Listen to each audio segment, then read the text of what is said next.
আসসালামু আলাইকুম। এই যে গরুগুলা দেখেন সব ইন্ডিয়ান গরু। এই গরুগুলা সব ইন্ডিয়ান গরু। ওই পাশে যে গরুগুলো আছে সব ইন্ডিয়ান গরু। এই যে ইন্ডিয়ান গরুগুলো দেখলেই বোঝা যায় এগুলো যেন ইন্ডিয়ান গরু। ঠান্ডার কারণে পা মারতেছে গরুটা।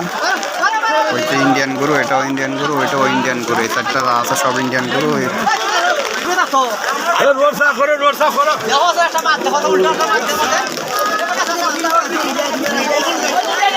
এই যে সাইডটা যা আছে এগুলো সব ইন্ডিয়ান গরু। যদি পিছনে নাম্বার দেওয়া আছে হয়তো কাছে থেকে দেখাইলে ব্যাপারীরা মাইন্ড করবে, সেই জন্য কাছে থেকে দেখাতে পারতেছে না। এখানে এই সাইডটা প্রচুর পরিমাণে ইন্ডিয়ান গরু আছে, দেখতে পাওয়া যায় এগুলো সব ইন্ডিয়ান গরু। ইন্ডিয়ার গরু প্রচুর পরিমাণে, এগুলো সব দেশি গরু। এখন হাট থেকে বের হয়ে যাবো। প্রচুর পরিমাণে বৃষ্টি হচ্ছে, সেই জন্য হাটে থাকা সম্ভব হচ্ছে না। এখন বের হয়ে যাচ্ছি হাট থেকে। এখন যেহেতু আজকে আর বৃষ্টি কমার সম্ভাবনা একেবারেই নাই।